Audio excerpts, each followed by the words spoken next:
नमस्कार, मैं साहुल पांडे और एक बार फिर से आपका स्वागत है। चिराग पासवान और लोजपा, इन दोनों पर ही इस बार के बिहार विधानसभा चुनाव में सबकी निगाहें हैं। खास तौर पे उन सीटों को लेकर के जो सीटें सुरक्षित सीट मानी जाती हैं, यानी कि रिज़र्व सीट मानी जाती हैं। इस बार प्रदेश में 40 ऐसी सीटें हैं जो कि रिज़र्व हैं और लोजपा ने 25 सीटों पर अपने उम्मीदवार उतारे हैं।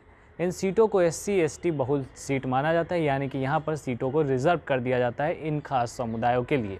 अब इन समुदाय की वोटों को जो है उस पर दावा लोजपा ठोकती आई है, ये दलित समुदाय पर ख़ास तौर पे। और इस बार पहली बार ऐसा हो रहा है जब पार्टी 15 साल बाद सिंगल जो है चुनावी मैदान में है, यानी कि ना कोई गठबंधन है ना कोई उनका साथी है, बल्कि अकेले ही इस बार चुनावी मैदान में है, और वो भी एक नए नेतृत्व में जिसका नाम चिराग पासवान है।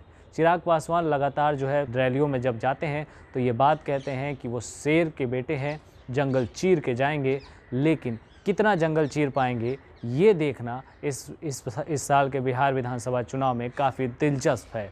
आपको बता दें कि इन 40 विधानसभा सुरक्षित सीटों में से 25 पर लोजपा ने अपने उम्मीदवार उतारे हैं, जिनमें से 2 सीटों पर उनके उम्मीदवारों की उम्मीदवारी रद्द हो गई थी। अब जो है 23 सीट बची हैं। बात अगर पहले चरण की करें तो उस दौरान 9 सीटों पर उनके उम्मीदवार उतरे थे, जिनकी उम्मीदवारी को लेकर के अब जो है भविष्य जो है वो EVM में कैद हो गया है। इसके अलावा दूसरे चरण में भी 6 उम्मीदवार उनके थे, जिनको लेकर के मतदान हो गए हैं और उनका भी भविष्य EVM में कैद हो गया है।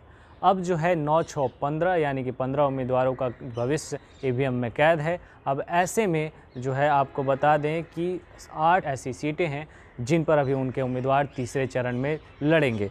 इनमें से जो सीट हैं, इन 8 सीटों में से आपको बता दें कि त्रिवेणीगंज की सीट है, रानीगंज की सीट है, मनिहार की सीट है, सिंहेश्वर की सीट है, सोनबरसा की सीट है, सिमरी बख्तियारपुर है, बोचहा है, सकरा है और कल्याणपुर की सीट शामिल है, जो कि सुरक्षित सीट है। और इस सीट पर सबकी निगाहें हैं लोजपा पर कि इस बार अकेले चुनाव लड़ने वाली लोजपा किस तरीके का प्रदर्शन करके दिखाती है। खास बात यह है कि जिस जमुई से खुद चिराग पासवान सांसद हैं, वहीं के सिकंदरा से विधानसभा की एक सुरक्षित सीट है और इस सीट पर रविशंकर पासवान जो है चुनावी मैदान में है। आपको बता दें कि इस बार लगभग हमने आपको बताया कि 15 लोजपा के उम्मीदवारों का जो भविष्य है वो EVM में कैद हो चुका है।